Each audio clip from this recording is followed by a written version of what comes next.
I'm Jennifer Archuleta, the host of Unfiltered, where the truth hurts, but it also heals. This is a space for anyone willing to get honest with themselves, because in the end, it's you versus you.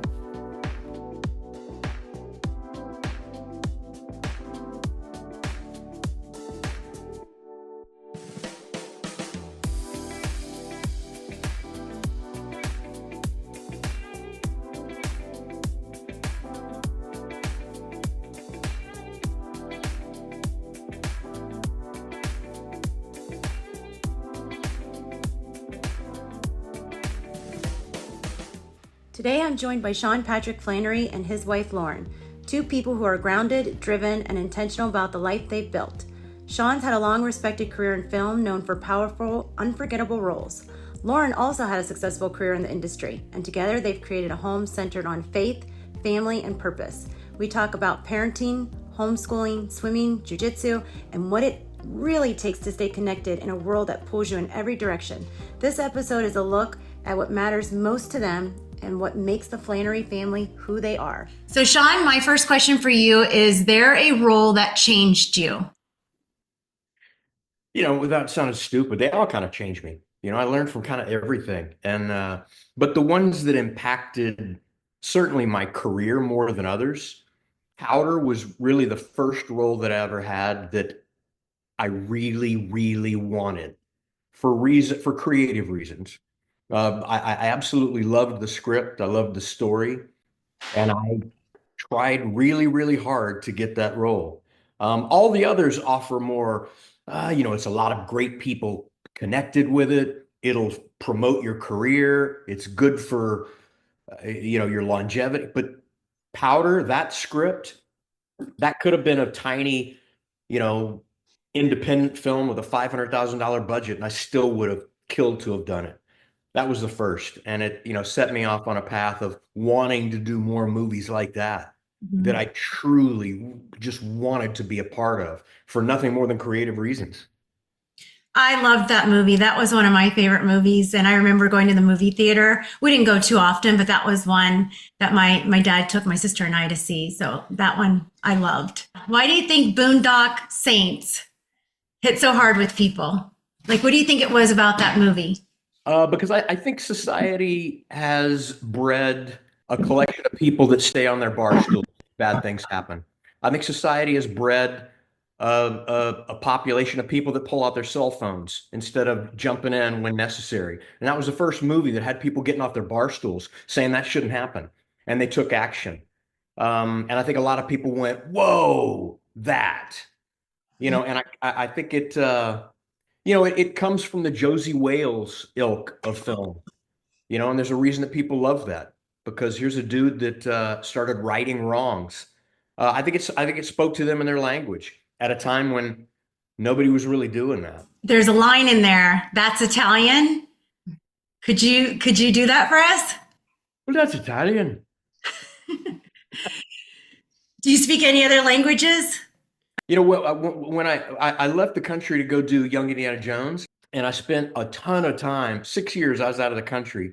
Wow. And I grew up in Texas, so I spoke a little bit of Spanish. Pretty much all of it is gone at this point. But there was a time where Latin-based languages, I had a decent grasp on Spanish and Italian and French. What are you working on right now that matters to you? Well, my primary objective right now is I'm a dad. I mean, the thing that matters most to me is raising my kids and being a husband to that chick right there. That chick. What were you like growing up? Are you like your boys? How were you growing up? Were you an outdoorsy? Did you always want to act? Was there an actor that you looked up to?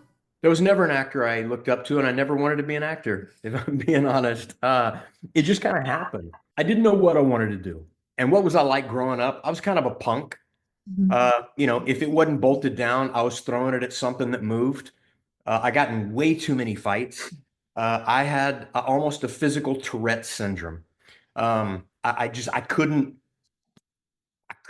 stop it from coming out. Maybe it's because I was smaller. I was always the smallest kid on my swim team, my football team, my soccer team, everything. And I hope my kids don't have that. I think one of them might, unfortunately. Charlie and Porter. Charlie is such a sweethearted kid. If something falls off your table, Charlie will pick it up and put it back on. I was Porter going will to just, ask if it was Porter. I yes, Yeah, yeah. you said it, you know. yeah. So I have a question along those lines because you said that you didn't really know what you wanted to do, and you call yourself kind of a punk, and I kind of relate because I kind of feel like I was kind of an asshole like growing up, and I definitely could have went a different way. But then all of a sudden, like you've made it to a pinnacle in a very competitive profession, and then you're a black belt in jujitsu, right? So how do you go from kid with no direction, kind of a punk, to all of a sudden, really whatever you wanted to do in life, you end up being able to do it? How does that happen? I think it happens because like everything happens. I had great parents. When people use the term privileged, that's what it means. The gold standard of privilege is being born without too much money, but with great parents. And you really need those two elements. And my granddaddy taught me when I was a very young boy, you can give your kids stuff or you can give them a work ethic, but you can rarely give them both. And they didn't give me anything, but they gave me a work ethic. I moved out to California when I first did a theater class at University of St. Thomas. I was going to college, and in doing plays, that was the first time that I thought this might be neat. And then I started doing plays, and without sounding arrogant, I thought, man, I'm good at this. I could actually do this. And then I was reading the plays, and I thought, these are just such junk. I should write something. So I wrote a piece of children's theater, and I thought, I think it's good. It's your own opinion. Maybe I'm wrong, maybe I'm right, but I thought I was right. And so I decided I was going to move out to LA and try and get away with not having to work the rest of my life. Because when I realized you could get paid, for doing that, I thought, man, I'm going to go and try and do this. And I did. And I went out and I wrote a play. And then I met an agent, Natalie Rawson. I don't even know if she's still around.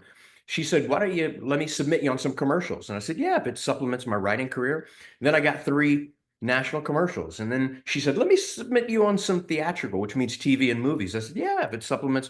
And the next thing you know, I was on a plane to go do Young Indiana Jones. And the entire time I was on Young Indiana Jones, I thought I was going to get fired because I thought they were going to figure out I was just some dude from Texas, a punk, and realize we should have got a real thespian from London.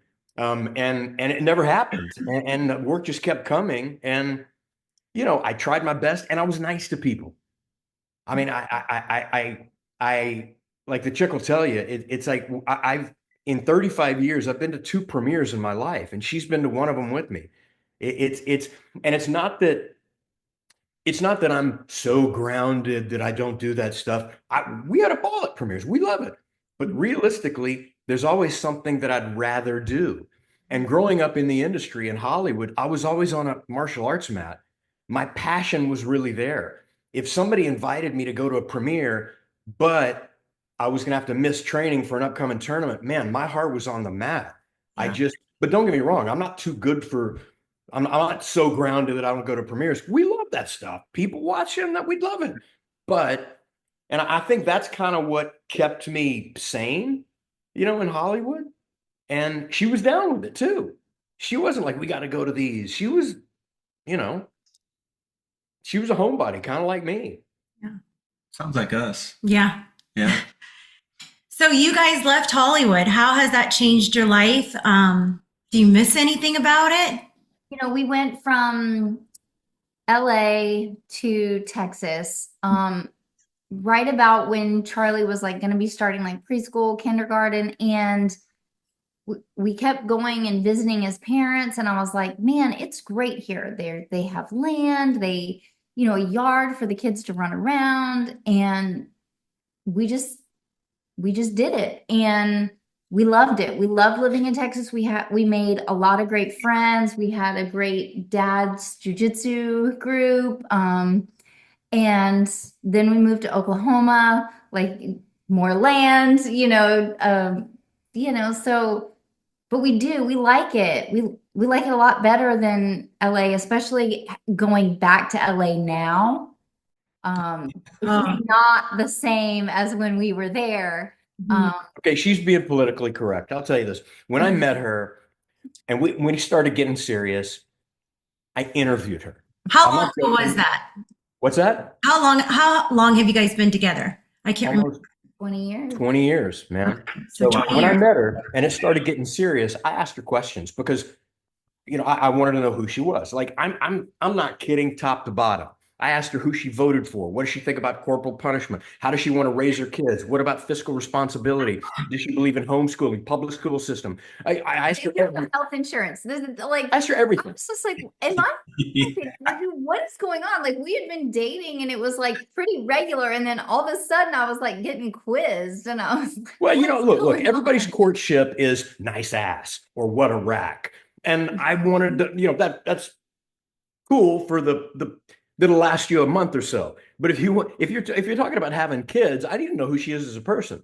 Mhm. And so I interviewed her, and it came out really quickly that, what made me fall in love with her is I said, "What do you want to do?" She goes, "I want to be a mom." And I was like, in Los Angeles, you meet a chick that doesn't say, "I want to climb the corporate ladder. I want 7 billboards. I want to star in this." She said, "I want to be a mom." And I thought, oh shit, Flanery, you're going to fall in love with this chick. And I quickly said, well, there's no way in hell I would raise a kid in LA. She's like, me neither. I was like, okay, another box checked. So we knew pretty early that we were never going to raise kids in LA. And my dad got sick. My mom was sick prior. So that kind of accelerated us going to Texas. It gave us a reason to go.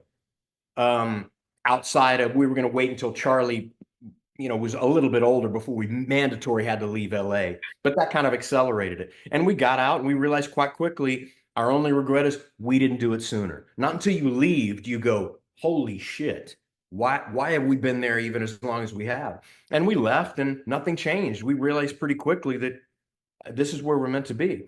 And subsequently, we lost my mom and dad. They lived with wonderful parents, lived a long, wonderful life. But we didn't have anything in Texas anymore, and the boys are wrestlers. And they realized, wait, we can wrestle for our school if we moved to Oklahoma. So then we traveled and did some camps and trained and wrestled in Oklahoma. And then finally we're like, why don't we just move? So we moved, and now we're in Oklahoma. Wow. I mean, that kind of sounds like Jen as well. I feel like Lauren and I were always a lot alike. Yes. And very clear that the other stuff was not important, but the fact that like just wanting to be a mom and having like a stable traditional family. I didn't live in Los Angeles, but certainly have met a lot of different, people out there, but it's kind of a rare find to find a woman that actually is that beautiful and also, has a career, has some ability to have a career in Los Angeles, but deep down inside, that's what they truly want to be. Right. So it's hard to find. But let me tell you something. The reason it's lasted more than a month is because it's combined with the ideology. Trust me, brother. You know this as well as I. The ass and rack, if she'd be spitting nonsense, it would have ended in a month. You know why it would end in a month? Because that's a dime a dozen in LA. Yeah. The gold standard is when I met somebody like that, and everybody has a type. That is my type.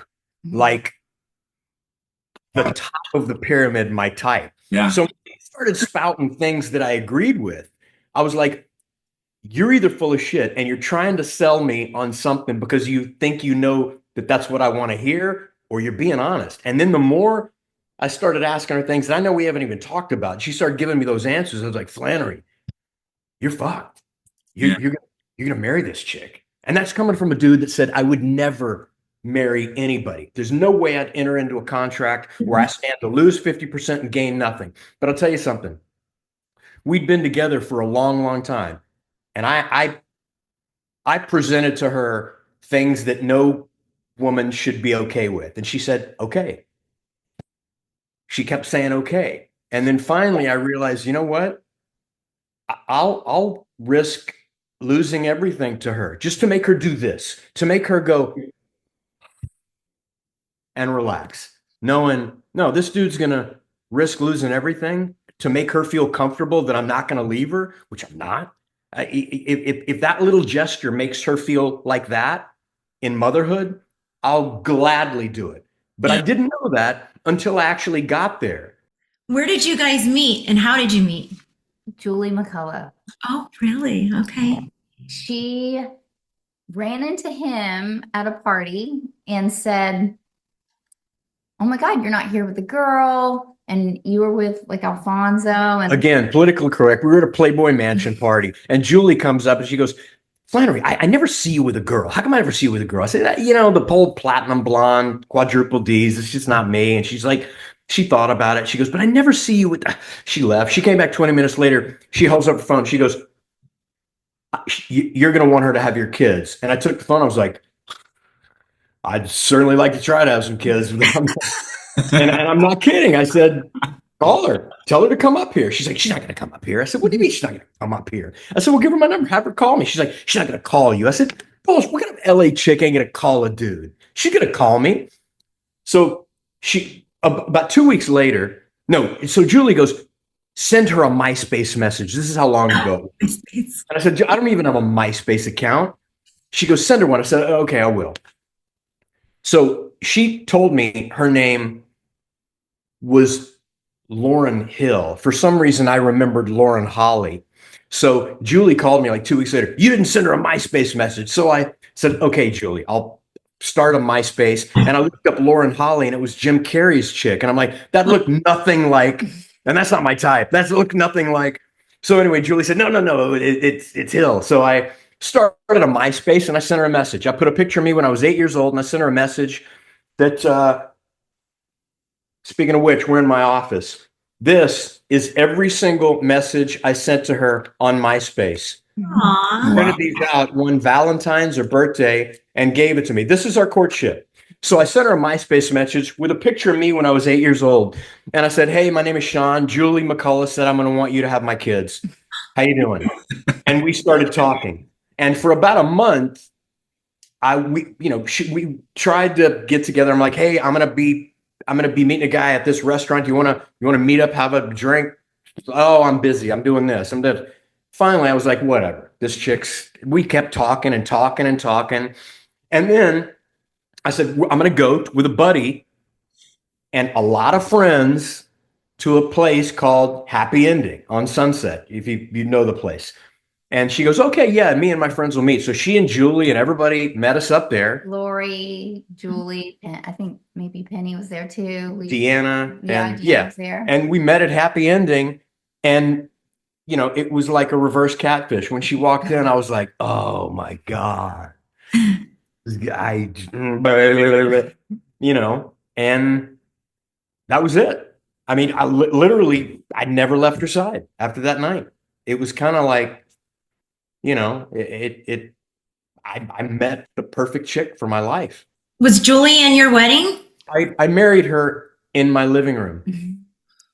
You guys gave her a whole new podcast on just love and life with you guys. This is like more interesting. Now you're going to really think he's interesting. Look, this is the deal. I mean, we were the one. Okay, this is the night, the one premiere we've ever been to. We've been to more than one. What's the other one we went to? I mean, they weren't big ones, but we've gone to some. No, screenings or premieres? Oh, maybe a screening is different. Yeah. If there's a red carpet, we're going to count it. There was one red carpet that we went to, and that was, and I thought, and I just said, "Hey, I know I said I was never going to get married, but do you want to wear this? Because I'm not going anywhere." And that was and then after that, I called my buddy who managed the rooftop of the Standard Hotel, and I said, "Man, let's get a justice of peace. Let's do it really legally." And we did it just with a handful of friends on the roof of the Standard Hotel.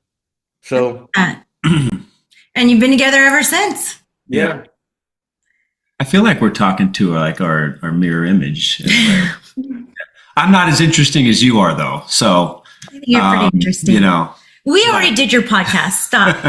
He's visiting today because he really likes Sean and Lauren, and he wanted to come and say hi. And we want to talk jujitsu too, because I know that is your love and passion. I want to know. I love discipline. I tell my kids all the time, motivation is here or there. Discipline is everything. Tell me why your boys do jujitsu. Lauren, have you ever tried it?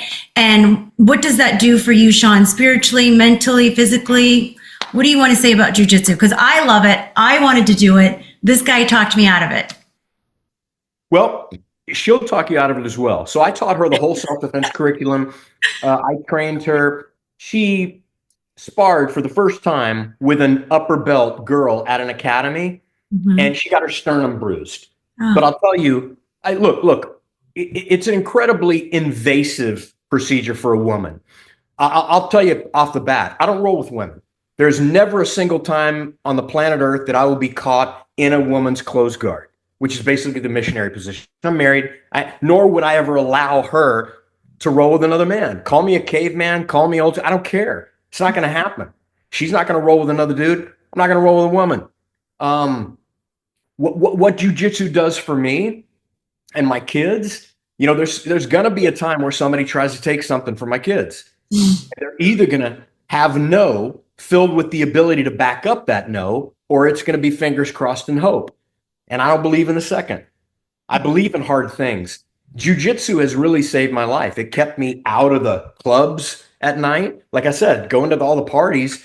Not that I ever would have been invited to a Diddy party. I was always a C-list kind of a working actor, but there was always something that was far more important than going to those clubs and bars at night. I was always training for something. And it's my priestless church. It's my sanctuary. It's my therapy. It exhausts me. It mentally exhausts me. It's important to go through life knowing that you can stop shit if you have to. It's really important. And I want to give that to my kids. And I hope they never have an altercation where they have to use it. But, if you don't want your kids to do baseball, they don't have to. That's an elective. But like I tell my kids, they're going to know how to swim and they're going to know how to fight, just like they're going to know how to do math. I don't care if you don't want to, my son doesn't like to do math. Well, you make him go anyway, right? Same thing with self-defense and same thing with swimming. It's that important in our life and in our household. Now, why is the swimming so important? Well, it's a life skill. It's not an elective. If they ever want to go on a boat and one of their friends falls off, they don't have to have a command of the water. They have to have such a strong command that they can save somebody else if they need to. If they're boating with their mother, if they're in a parking lot in Walmart and somebody does some shit to their mom, they're going to have the ability to put a motherfucker unconscious.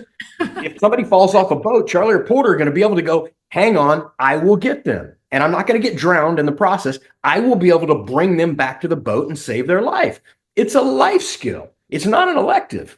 Is Charlie or Porter, which one is better at jiu-jitsu and which one's better at swimming? They both.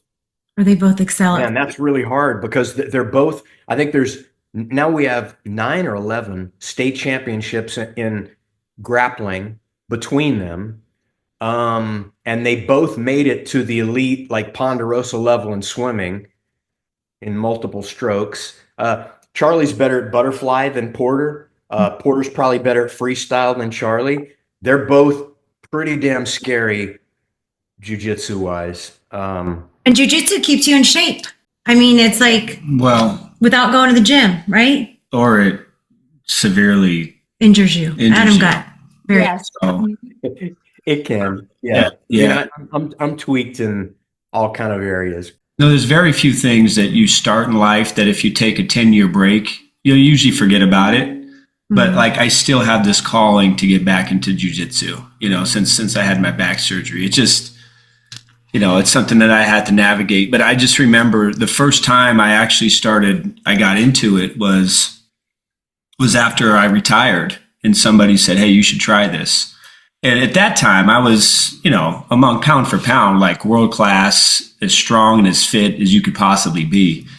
And I just remember the day and really the first, few months, but the day I went in there and started rolling, I'm like, there's like skinny 50-year-old dudes mopping me up. And so then you fall in love with the sport because it's mind, body, spirit. It's the mental chess mixed with the physical. And it's addicting. I mean, I would roll for, probably 8 times a week and I do double sessions. And I was, that's why when you hear of somebody that is a professional in one field or one space, but then they're like an upper level brown or black belt in jiu-jitsu, like there's something unique about that person because you don't usually get that kind of a combination when you meet people in life.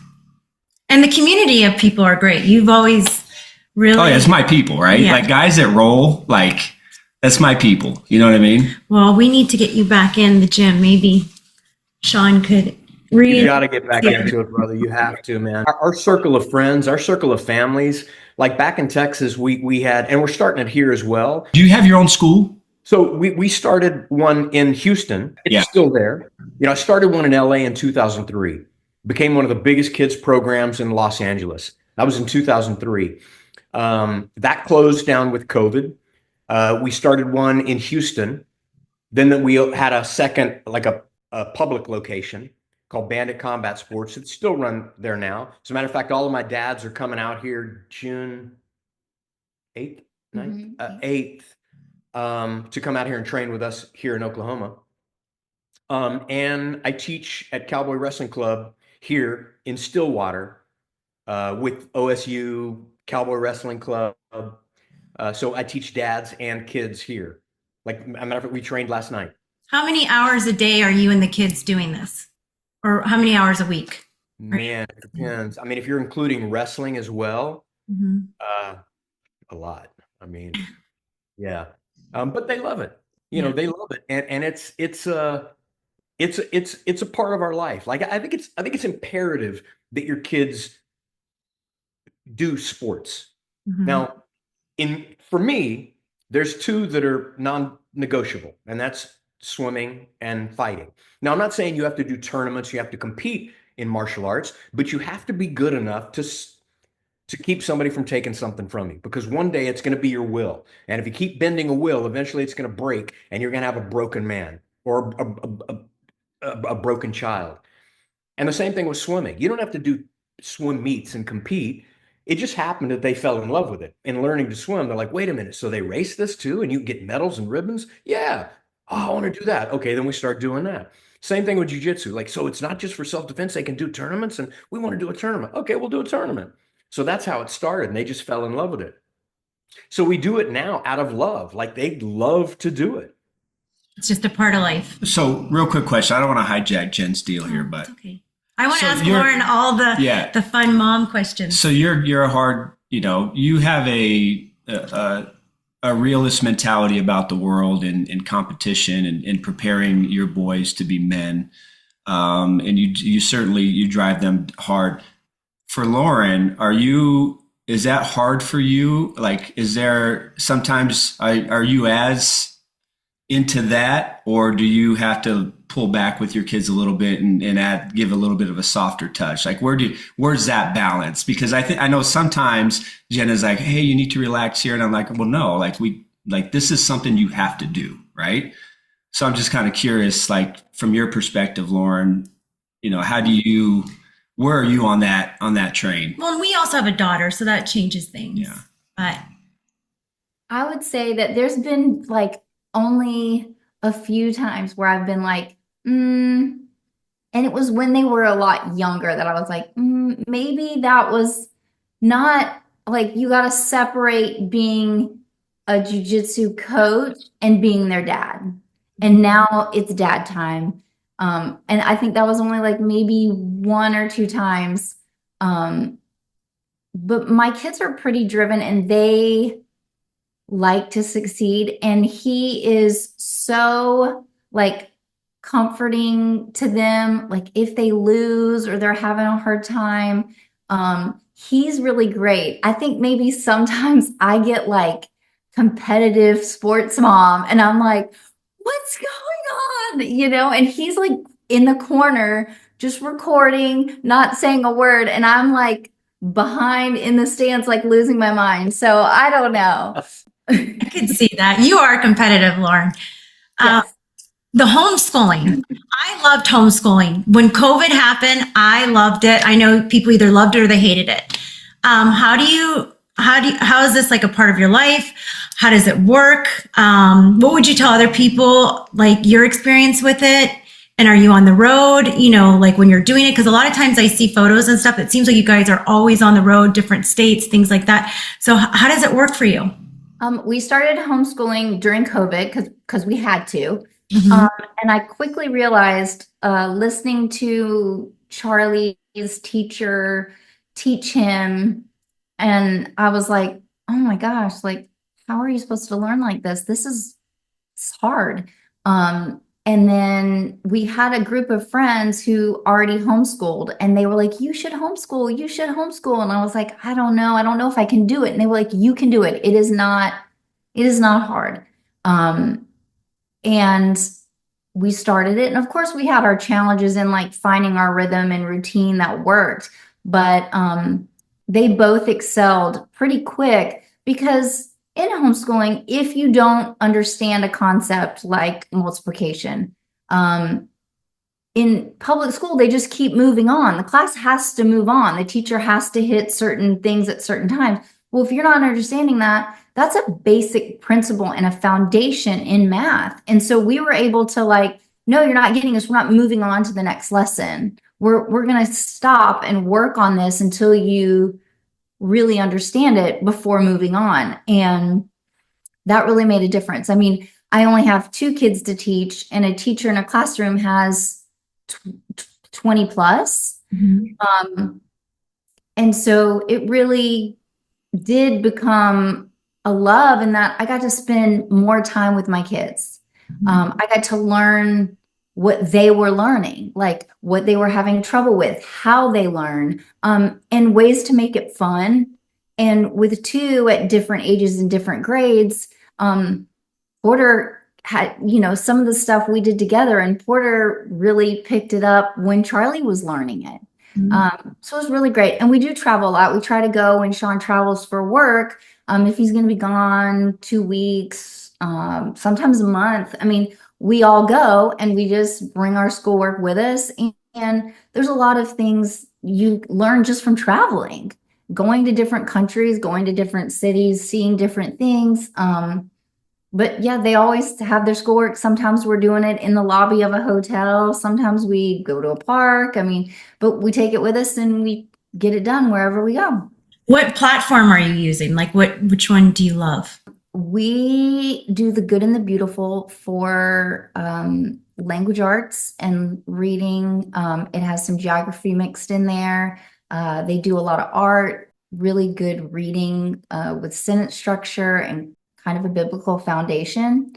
I like Abeka for math. So, we're kind of do like a hodgepodge of different curriculums. We don't go with one just straight across the board, but Charlie, he wanted to wrestle for the junior high this year. So he did virtual instead of going in person. And I mean, he was ahead of what they were doing in public school. So, well, they have a great teacher. You are always really intelligent, Lauren. So I'm sure they are. And so PE is JiuJitsu. Any music or anything like that? Does anybody play any? We both learned to play the piano, doing simply piano, like an app on the iPad. Charlie was like, Mom, I want to learn piano. I want to learn piano. And I was like, okay. And we found a keyboard out like a Goodwill, and it was like $40. And Charlie was like, Mom, can we get it? And I was like, if you will learn, I will buy it. And so I bought it. And then I said, okay, if you watch these YouTube, we did YouTube videos in the beginning. And I said, okay, if you watch these YouTube videos and you learn to play, then I'll get the app. And, and so they both learned to play the piano. We'd be in the kitchen and I'd go, yeah. Do you hear? It's like Goodbye Yellow Brick Road by Elton John. We'd go in there and like, he learns it off of video. And then Porter, his younger brother, get out there and play. And then Charlie'd sing. I mean, multiple songs they learned and taught themselves off videos, off this. We got it from a thrift store? Yeah, I mean, I got the keyboard at a thrift store. So, I mean, but again, my kids are self-motivated. It was something that they wanted to learn. I wasn't like, you're going to do this. They asked me and I said, I feel like in school, I'm there to facilitate what you want to learn. I mean, yes, you have to learn language arts, you have to read, you have to learn math. But as far as like extracurriculars, you want to watch drawing videos and learn how to draw. Okay, cool. Yeah. Which ones do you want to watch? Like, so we do a lot of those things. And so I think it is fun for them more so than if they were just sitting in a classroom. But she also really does homeschool. Like I know we've met a lot of families that they took their kid out of public school to homeschool, but they really don't do it, would really sit at the dining room table and put all of this in play. Like she really does it. She's hands-on. And we learned like that first year with COVID that what she could do with 3 hours at the dining room table from September to Christmas is the equivalent of 3 public school years. I mean, it really showed us how grossly inefficient the public school system is. I mean, I'm not bragging to say my kids both read and do math at a level that's in college. They're normal smart. They're not prodigies. We're not geniuses. They're just normal smart doing a real curriculum that accelerates their growth. And she does it hands on. And I found there was like a lot of wasted time. So much time is wasted in school where I was like, if we can just be done by noon, this is how we're going to do it. No breaks, no food, no water. No, I'm kidding. But yeah, so I feel like it's just a lot of wasted time. And, like having that time is so precious. We're not going to, you can't borrow it, you can't buy it, and you're never going to get it back. So I get you with that. I had another parent. I used to like kind of manage the neighborhood pool in the summer, and his daughter, she had signed up to be a lifeguard, but she could like never work. They were always going on trips. And I said to the parents, I was like, how come Molly can never work at the pool? And he said, well, we are going camping and we're doing this and we're doing that. I said, man, you guys are busy. And he said to me, I only have 4 summers left. I only have 5 Christmases left. And it was until she's 18 and she's out of school. And then I don't get the same amount of time that I do now. And that hit so hard for me. I was like, it's true. You are only given a limited amount of time when they're kids and they're young. And I really wanted to just like, once I started homeschooling and getting to spend time, I really wanted to just like soak that all up. Yeah, I agree. I mean, we talk about that all the time. We have 2 more years left with our oldest. It's wild it goes fast to think. It's interesting when I, talk to you guys is that there's a common thread that, you guys seem just to have the guts to do what you want to do and not what everybody else is doing or what you think you have to do, right? You have the guts. Hey, I'm in LA.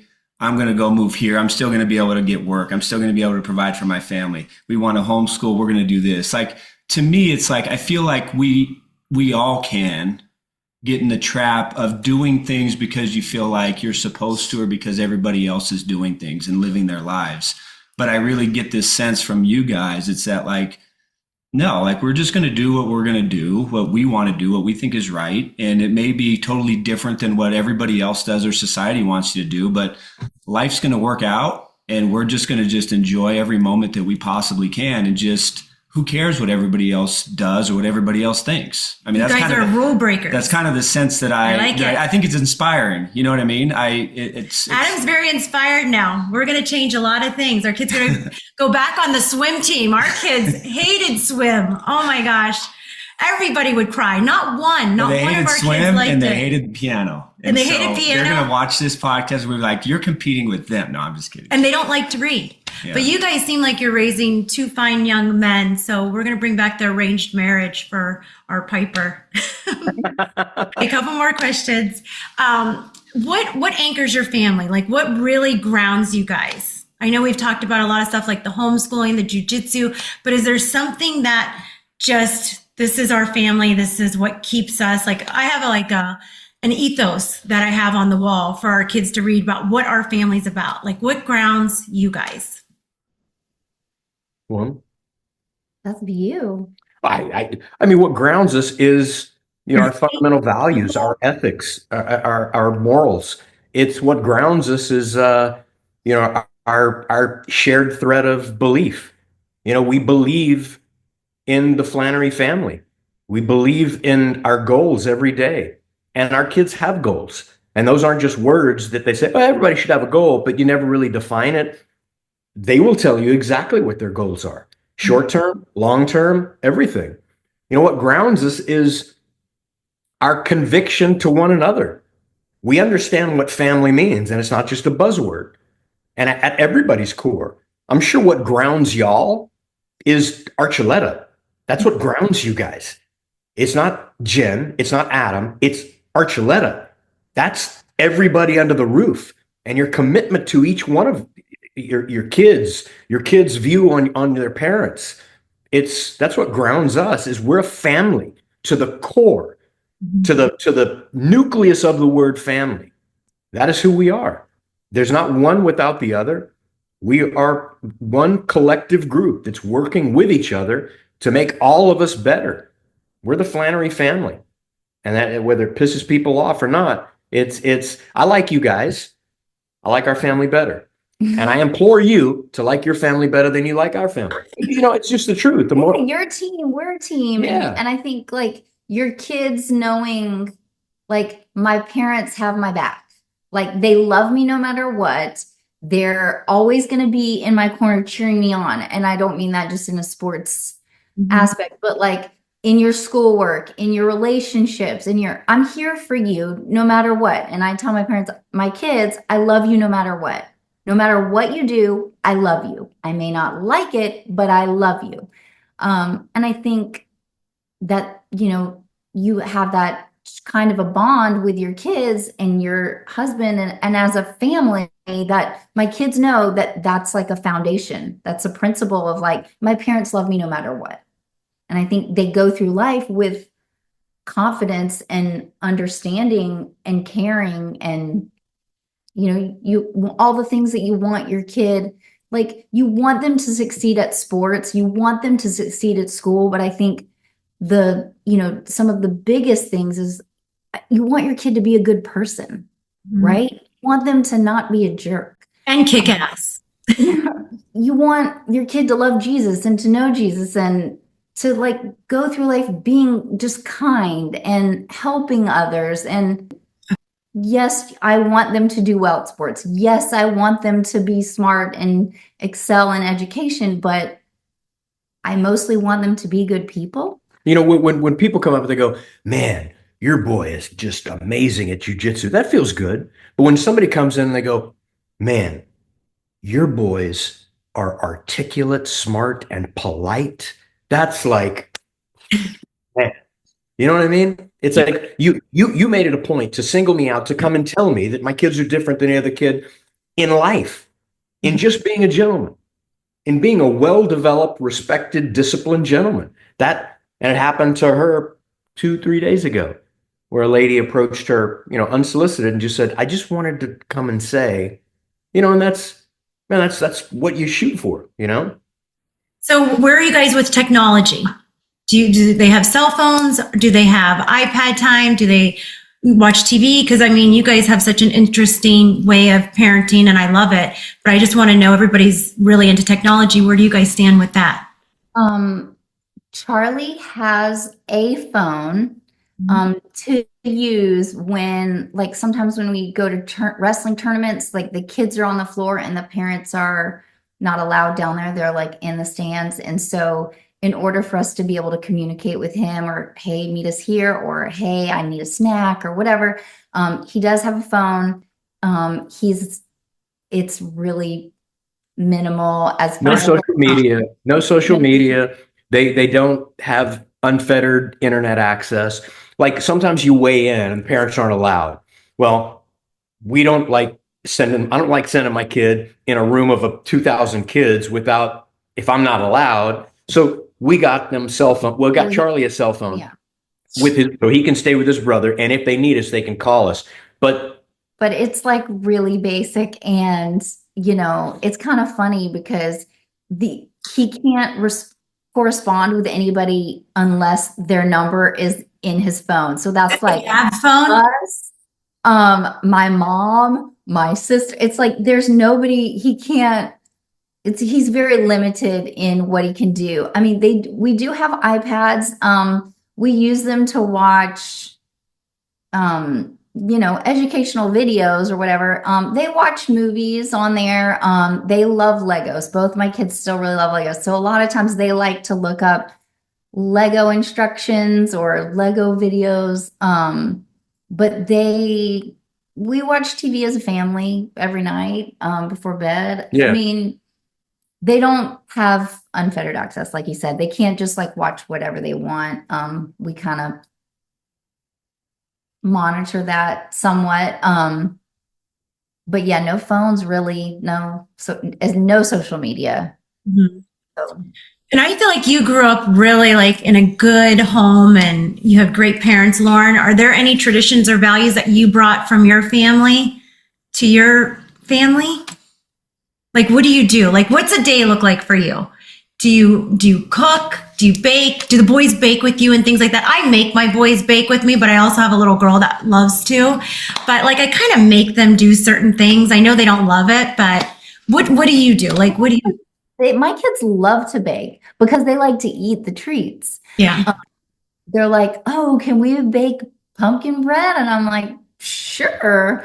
But they're getting to the age where I just they do it. I'm like, read the instructions. But also in their like curriculum for school, there's a lot of baking to learn math and also just when you're learning about other countries, a lot of times they'll have recipes from other places. And so they like to bake. I did bake a lot with my grandma, but yeah, they like to bake.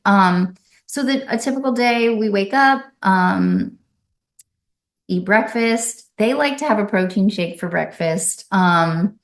And then we kind of start schoolwork and get that going. And then there's some free time, play outside, do whatever. And then they will have practice and then come home and have another snack and then have another practice. Do they get along? Yes, they do get along. They don't wrestle each other with all this Of course they do. jujitsu? No. Charlie's a really good big brother.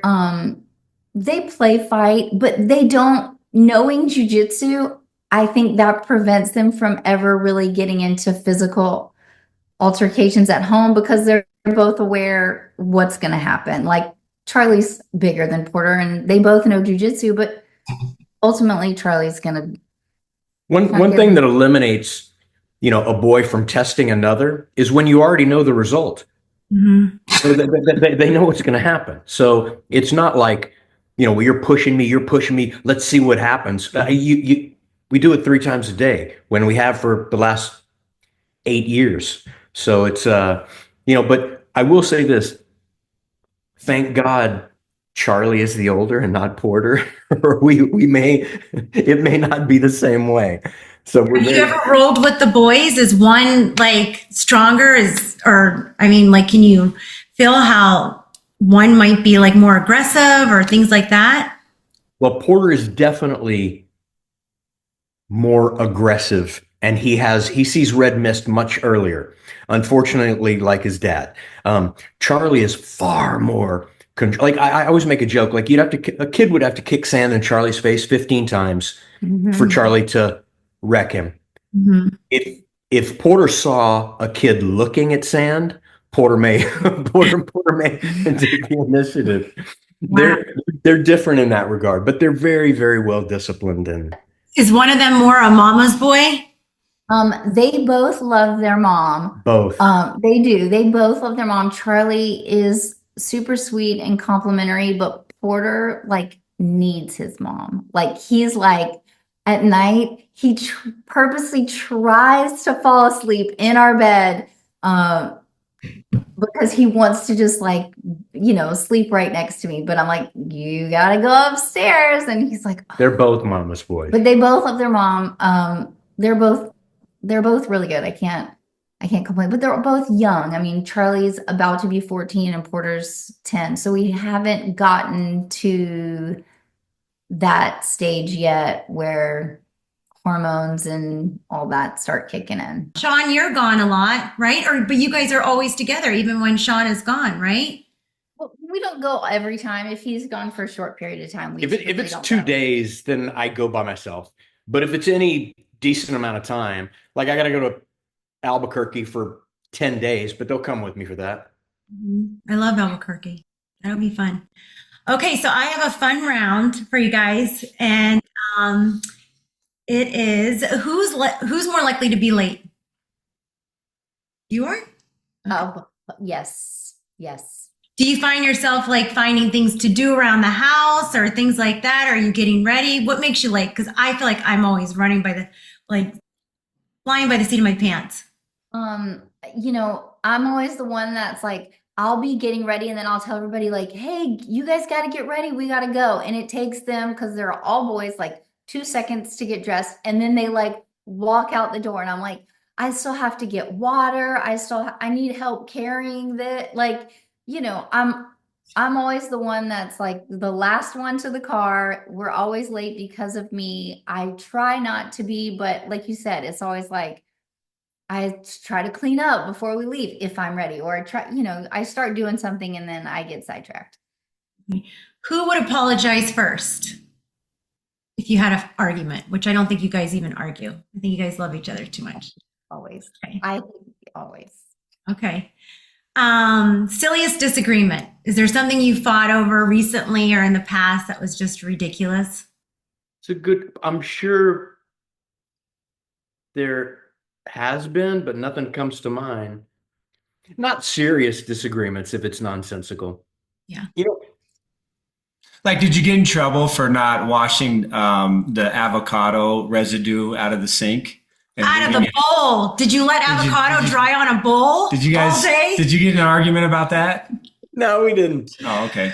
We don't get an argument about it. It's just that's a silly disagreement. Okay. Oh my gosh. Guilty pleasure as a couple. Like, what do you guys like to do? Like, is it like binge watch something or? Oh, I mean, I think definitely we like trash TV. Like, we watch Vanderpump, all the reality trash TV. Like, we love to watch that. We love to watch those little glimmers into different worlds that we know nothing about. Mm-hmm. And and we can chat about them in the car driving about things that people do, that it's almost like they're aliens. It's truly intriguing to us. Or 90 Day Fiance. Oh yeah, that one's a good one too. So we're not really, we don't feel like we had time. So if you were going to give us 3 in that genre of series that we would enjoy to kind of numb the mind a little bit, what would they be? What's hot right now on your list? Oh, I don't know. Like, we don't have. She's turned me on to all of them, every single one, and I've been like, this is ridiculous. What? Yeah. Then you start watching, you're like, this is you. It's a train wreck. You can't look away. So 90 Day Fiance, which one is that? 90 Day Fiance. It's where you have like a couple, and like one of them typically lives overseas and one is in the States, and they bring them over and you have 90 days to get married to get your visa. And so typically the type of people that you're bringing, like, they've never met, they've only chatted online, the person has visited them 1 or 2 times, so then it's like the 90 days that they're here in the States. And it's really interesting. It usually never ends well. That's kind of the appeal. It's the typical what you would think. It's a 60-year-old fat bald man and a 20-year-old Ukrainian goddess, and it's a 90-day courtship process to see if they're going to get married and she's going to get a green card. So for the 90 days, she's, oh, you're so the best man I've ever met. You're such my dream boy. And as soon as they get married, soon as they're married, she's obviously on a different program. And or on occasion, it's just the opposite.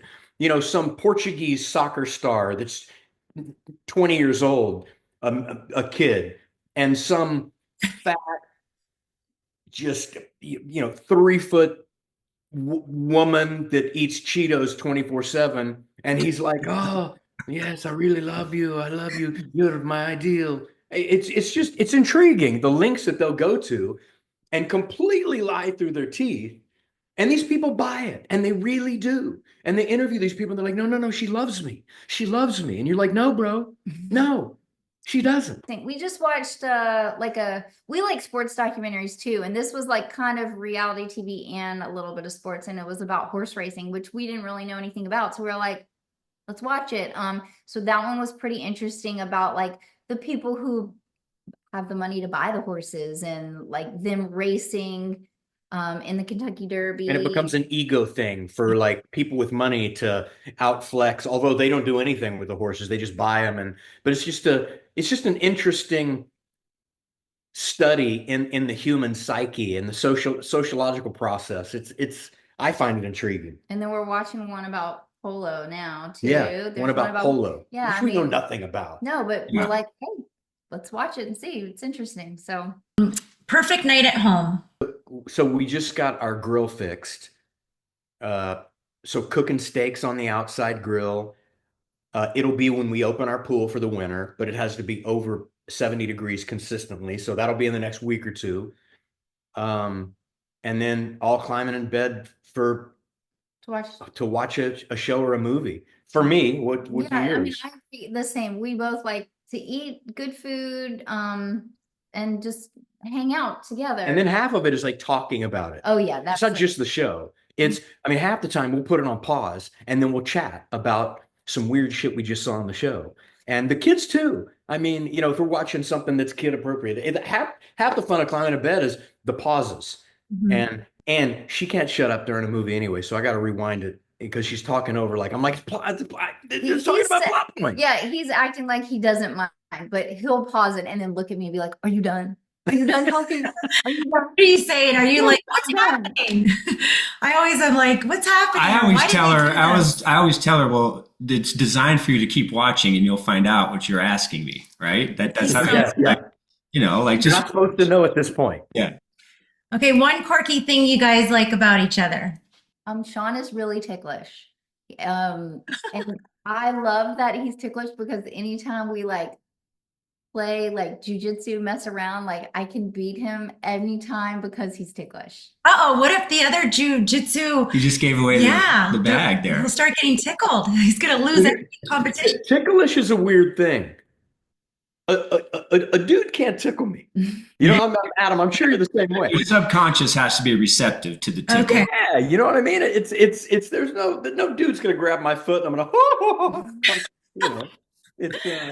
It's just different that way. What about Lauren? Is there something quirky that she does that you just find attractive or that you love? I mean, I don't know if quirky would be, like I said, when I met her, I left no stone unturned. I really didn't. And I'm sure it was weird for her, but I just wanted to know. I'm like, I'm falling in love with this chick and I want to know if we're in line on all of these things. So quirky. I mean, look, she's turned me on. I never drank coffee. Mm-hmm. She turned me on to coffee. And now we drink coffee every morning. So every morning we wake up and drink coffee. There's a group of guys that train jiu-jitsu at 5:30 in the morning. They're dying for me to go in there and teach their class. I'm like, it's never going to happen. I like watching a show with all of us in bed at night. And I like waking up and chit-chatting with the chick over coffee. And we'll look at stupid like Instagram things and show them to each other. And then we'll talk about it. Or if it's politics or quirky. I mean, she turned me on to coffee. She turned me on to trash TV. I mean, things that I would like. But these are things that are enhancing your life. But nonetheless, I mean, there's no way in hell I would ever look at. Nobody needs more coffee or trash TV. But I wouldn't have. But I can't say that. Again, like your mind has to be receptive. I never would have even watched if I wasn't in love with the chick. And she's like, let's just watch this. It'll be funny. And then I'm like, okay. And we watch it. I'm like, oh my God, you're right. Now, it's probably because I like chit-chatting with her about it. It's probably not really about the show. But, I mean, she's turned corners in my life that I never would have dreamed I would have turned in that corner. I mean, I would have bet any stack of money that I would never be married, ever. It never happened. And it did. And I even told her, I said, I'm never going to get married. It's never going to happen. So if we're going to have kids, it's never going to happen. She was like, okay. And kind of part of me was like, damn, and it's all those little things that made me go, no, that she didn't know it at the time. If she'd have been like, bullshit, I'd be like, see, Flanery, you're right. She, but the fact that she was like always willing to be like, okay, if that's what it takes, I want to build a family with you. And the more those went, I'm like, well, fuck, I want to give her all the traditional things that I was worried about. The more she proved to me that she's a unicorn, a true unicorn. And I never would have seen that outside of her, ever. Did you guys have any issues with the fires, Lauren? We kind of touched on it a little bit. Did you have any real damage? My friend lives not close to you guys, but in Oklahoma. What happened with the fires? Yeah, there were wildfires here, and I think everybody says, oh, that's not like a regular thing. We have never had that happen before, but like, it happened really fast, and it happened like kind of unexpectedly. I mean, I came home and I was like, man, there's kind of a lot of down there was on fire. And then behind our house, I was like, there's a fire like behind our house. I was like, there's a lot of smoke. And then maybe within 10 minutes, the police were going around like, you have to leave. You have to evacuate. They were knocking on doors. So we just like kind of grabbed some stuff and we left, and we weren't really sure. There's 54 homes in our neighborhood, and 27 of them burnt down. Yeah. And your house was untouched. And our house was untouched. I mean, we had like Sean and another dad, like they came back like every hour or two and like hosed down the grass, hosed down the house, and like put out any little kind of fires or embers that were going on around the house. But like it came like up to our pool house. It like burnt the back of our pool house. It scorched the yard.